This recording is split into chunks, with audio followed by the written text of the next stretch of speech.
수능 완성 3강이 15, 20번부터입니다. 자, 인간이 외계 지적 생명체에 대해 관심을 가진 것은 아주 오래된 얘기예요.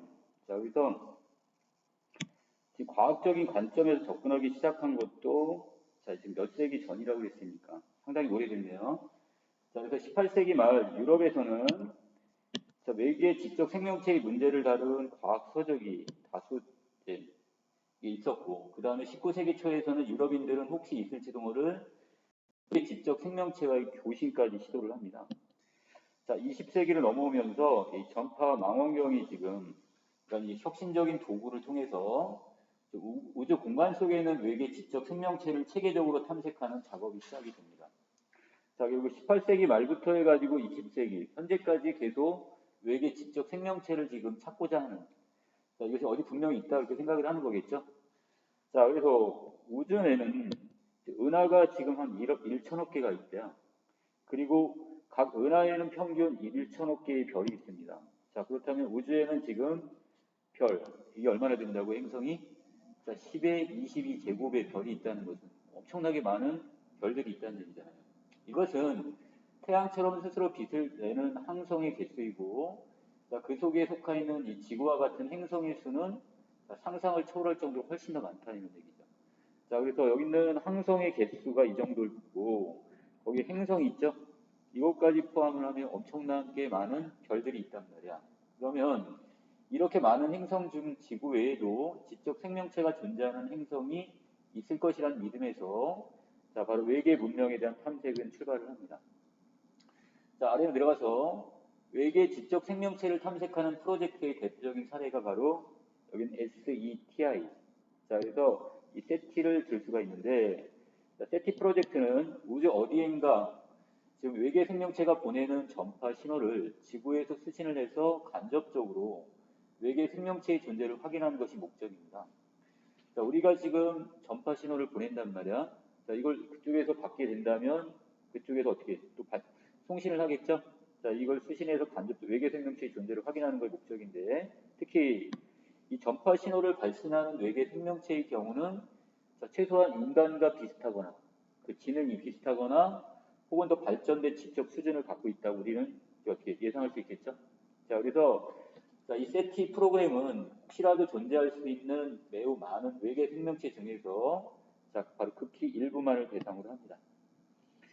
자, 그래서 세티 프로젝트는 아직까지 외계 지성의 흔적을 찾지 못하고는 있지만 일반 대중에까지 동참하는 자, 대중적인 탐사 프로젝트가 확장되었고요. 자, 전 세계에서 17만여 명의 어떤 일반 대중이 참여가 있는 이 사상 최대 규모의 세티의 홈이 바로 그것인데, 이 프로젝트는 일반인들이 사용하는 퍼스널 컴퓨터 있죠? 개인 컴퓨터를 전파 망원경이 수신한 전파 신호의 분석에 활용을 하는 겁니다. 자, 네티즌들이 이 프로젝트 누리집에서 소프트웨어를 내려받아 자, PC에 이걸 설치를 하게 되면 자, 주인이 잠자는 동안, 자, 이걸 사용하지 않는 그동안 이 PC를 사용하지 않는 시간에 PC가 자동으로 분석 프로그램을 수행하게 되는 거죠. 자, 그렇게 함으로써 자, 혹시라도 외계 이쪽 지적인 어떤 존재가 보낸 이 전파를 수신하고 분석을 할 수가 있게 되겠네요.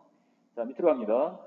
이 전파 망원경이 수신한 전파 신호 속에는 온갖 자연의 전파가 포함되어 있을 겁니다. 여기에서 인공의 전파를 찾아내려면 엄청난 정보 처리 용량의 슈퍼컴퓨터가 필요한데, 전 세계의 PC를 연결하는 이 네트워크가 바로 이 슈퍼컴퓨터 역할을 하게 되는 거예요. 자, 하지만 이러한 노력의 밑바닥에 깔린 근본적 의문이 하나 생겼어요. 자, 이 의문이 뭐냐? 자, 정말 그들이 있는 걸까? 자, 이건데, 자, 여기 있는 바로 이 천문학자인 이 드레이크는 이 질문에 대한 나름대로의 해답을 찾기 위해 드레이크 방정식을 구해냅니다.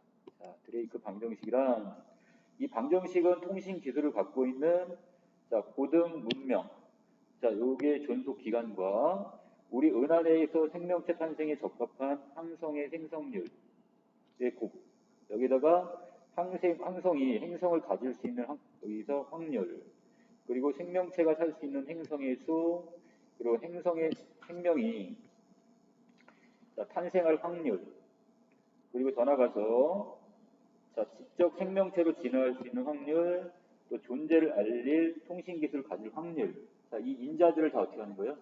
다 곱한 겁니다.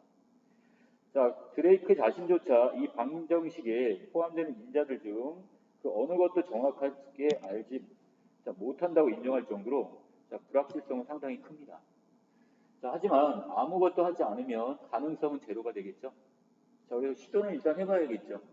자, 그래서 이 말이 있듯 끊임없는 시도와 그 다음에 탐구를 통해서 자, 우주에 관한 지식이 늘어나면 자, 우리와 통신이 가능한 외계 지적 생명체가 이룬 문명을 발견할 수 있을 겁니다. 자, 남은 단어 갈게요. 자, 외계 지적 생명체를 포함한 외계 생명체를 찾기 위한 노력은 바로 인간은 어떤 존재인가를 탐구해가는 철학적 문제를 할 수가 있네요. 자, 그래서 인간은 어떤 존재인가라는 질문에 대한 가장 적절한 해답을 찾는 방법은 자, 바로 이 인간이 아닌 다른 어떤 존재를 통해 인간을 되돌아보고 인간이 그 존재를 어떻게 바라보고 있느냐를 돌이켜보면 여기서 인간이 어떤 존재인지 그걸 찾아낼 수 있을 것 같아요. 자, 인간이란 존재의 근원과 본질에 한 걸음 더 나아가기 위한 자, 노력의 일환으로 외계 행성에 대한 탐사와 그 다음에 생명체의 단서를 찾기 위한 시도가 계속되고 있다고 볼 수 있네요. 자, 그런데 자, 우주에서 생명의 근원을 찾고자 한다면 자, 생명에 대한 정의를 새롭게 내려야 될 것 같아요.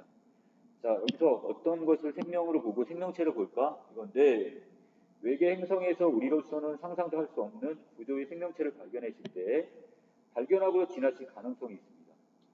자, 우리 같은 경우는 이렇게 그냥 인간의 어떤 몸체를 갖고 있지만 만약에 외계 생명체인 경우는 뭐 큰 건물이나 아니면 또 산처럼 큰 어떤 이런 존재일 수도 있는 거죠. 자, 그때 그냥 모르고 그냥 지나쳐버릴 수 있단 말이에요. 자, 그래서 이 점을 반영하여 미국 우주 탐사와 관련한 한 위원회 보고서에서는 자, 미국의 우주 탐사에서 외계 생명과 조우하고도 알아보지 못하는 것보다 더 최악의 상황은 없다라고 주의를 한계합니다. 자, 따라서 외계 생명체를 탐사한다면 무엇을 찾는지를 명확히 먼저 할 필요가 있습니다.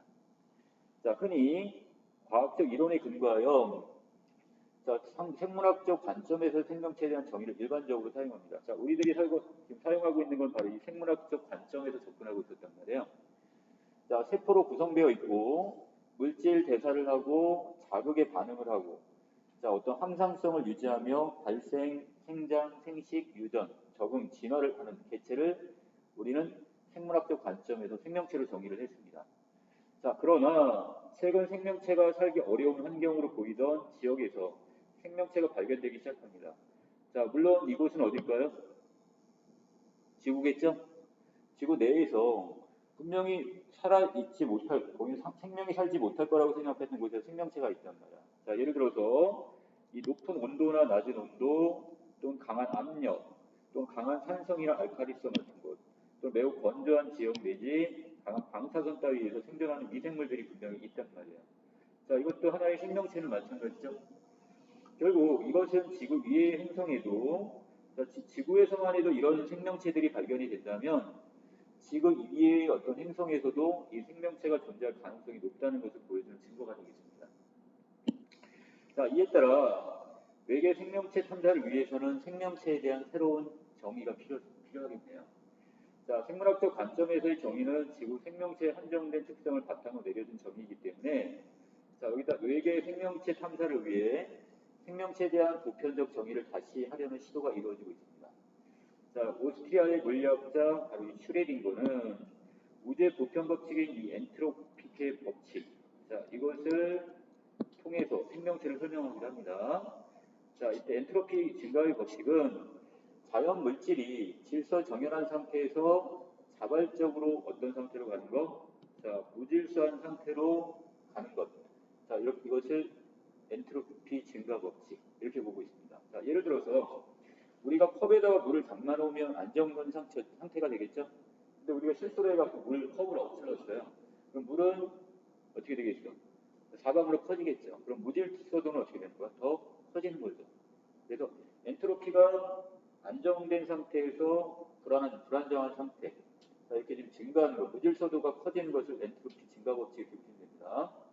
이때 이 엔트로피 증가가 한다는 것은 무질서도가 그만큼 어떻게 되는 거? 증가를 해요. 자, 궁극적으로는 안정된 상태에 이르게 되는 것을 말합니다. 자, 이때 슈레딩거는 생명체가 엔트로피 증가 법칙을 무시한다고 봤어요. 이러한 생각을 바탕으로 그는 자, 이렇게 정의를 하네요. 생명체를 외부에서 얻은 에너지를 이용하여 자신의 질서 상태를 유지하는 개체를 우리는 뭐로 보자? 자, 이걸 우리는 생명체로 보자. 이렇게 정의를 하게 됩니다.